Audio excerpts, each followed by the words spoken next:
Relax ഫോഴ്സിന്റെയും universal humanity കിങ്ഡത്തിന്റെയും motive അല്ലെങ്കിൽ vision എന്താണെന്ന് ഇതുവരെ ആർക്കും മനസ്സിലായിട്ടില്ല. ഓക്കെ, ആർക്കും മനസ്സിലായിട്ടില്ല. അതായത് ഇതൊരു ബിസിനസ് ആയിട്ട് മാത്രം കാണുന്നു. അങ്ങനെ ഒരുപാട് പേര് എന്നെ വന്ന് ബിസിനസ് ഓരോ മാർക്കറ്റിംഗ് എനിക്ക് പറഞ്ഞു തരുന്നു.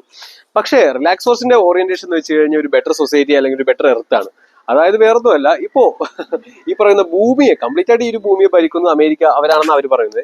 അപ്പോൾ അവരുടെ തന്നെ മോട്ടീവ് ഈ ഭൂമി ഇല്ലാതാക്കും, അതായത് മനുഷ്യ എല്ലാവരെയും പോപ്പുലേഷൻ കുറച്ച് ഇല്ലാതാക്കും. അത് തന്നെയാണ് 2030 അജണ്ട.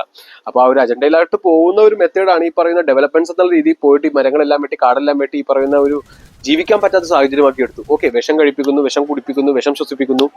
അപ്പൊ ഈ ഒരു സാഹചര്യം മുമ്പോട്ട് പോയി കഴിഞ്ഞാൽ ഇനി വരാൻ പോകുന്ന ഭാവി തലമുറയ്ക്ക് ഇവിടെ ജീവിക്കാൻ സാധ്യമല്ല. ഓക്കെ, അതായത് നമ്മുടെ കുഞ്ഞുങ്ങൾ, അതോടൊപ്പം ജീവജാലങ്ങൾ. ഓക്കെ, വലിയൊരു നമ്മൾ സ്കിപ്പ് ചെയ്ത് കളയും, കാരണം അവരെന്തായാലും ഇനി മാറില്ല. അപ്പോൾ ഇനി വരാൻ പോകുന്ന ഫ്യൂച്ചർ ജനറേഷൻ ഇവിടെ പെർഫെക്റ്റ് ആയിട്ട് ജീവിക്കണമെന്നുണ്ടെങ്കിൽ നമ്മൾ ഈ ഒരു ഭൂമി എങ്ങനെയാണോ പണ്ട് നിർണ്ണയിച്ചത് അതുപോലെ ആക്കി കൊടുക്കേ പറ്റൂ.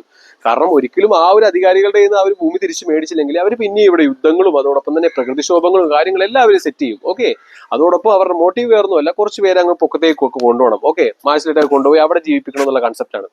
അപ്പോൾ അതൊന്നും സാധിച്ചു കൊടുക്കാൻ പറ്റില്ല. കാരണം ഈ ഒരു ഭൂമി എന്ന് പറയുന്നത് ഈശ്വരൻ ഉണ്ടാക്കിയതാണ്.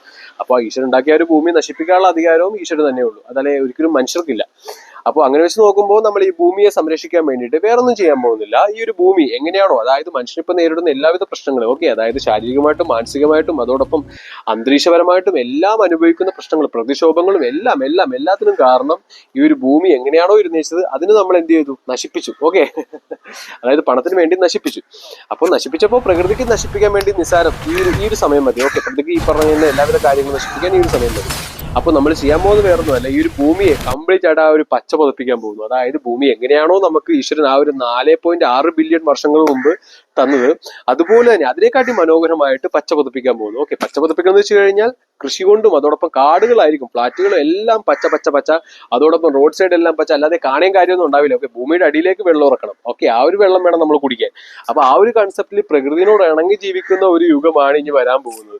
ഓക്കെ, അപ്പൊ അത് തന്നെയാണ് ഞങ്ങളുടെ ഓറിയന്റേഷൻ. അല്ലാതെ റിലാക്സ് ഫോഴ്സിന്റെ സർവീസ് ഓക്കെ 4 വർഷം കൊണ്ട് 20 പ്രൊജക്ട്, ഓക്കെ, ബേസിക്കലി 20 പ്രൊജക്ട് ഒരു മനുഷ്യന് അല്ലെങ്കിൽ ഒരു ഫാമിലിക്ക്, ഒരു ജീവജാലങ്ങൾക്ക് എങ്ങനെ പെർഫെക്റ്റ് ആയിട്ട് ജീവിക്കാൻ പറ്റുന്ന ചെയ്തിട്ട് 20 പ്രൊജക്ട് ഉണ്ട്. ഓക്കെ, ആ 20 പ്രൊജക്ടിന് എനിക്ക് യാതൊരു മാർക്കറ്റിന്റെ ആവശ്യമില്ല. കാരണം അത് ശുദ്ധമായ പ്രാണവായു, ശുദ്ധമായ വെള്ളം, ശുദ്ധമായ ഭക്ഷണം, ശുദ്ധമായ ആയുർവേദിക് ആയിട്ടുള്ള ലൈഫ്, അതോടൊപ്പം ഹോളിസ്റ്റിക് റീചാർജിങ് റൂം, അങ്ങനെ ഒരുപാട് കൺസെപ്റ്റുകളാണ്. ഓക്കെ, അതായത് ഒരു നല്ലൊരു ജീവിതം ജീവിക്കാനുള്ള ഒരു സാഹചര്യം, ആ സാഹചര്യം വേണ്ടവർ വരും. കാരണം അത് ഞങ്ങൾ മുമ്പേ പറഞ്ഞിട്ടുണ്ട്, if you are not considering your body as a Rolls Royce you are not belongs to us. അപ്പോൾ 95% പേരും ഞങ്ങളുടെ കസ്റ്റമേഴ്സ് അല്ല. ഓക്കെ, അതുകൊണ്ട് തന്നെ ഒരു 5% പേര് വെച്ച് തന്നെ ഞങ്ങൾ ഈ സമസ്ത ലോകവും ശുദ്ധീകരിക്കുന്നതാണ്, അതോടൊപ്പം പച്ച പുതപ്പിച്ച് ഭാവി തലമുറക്ക് നൽകുന്നതാണ്.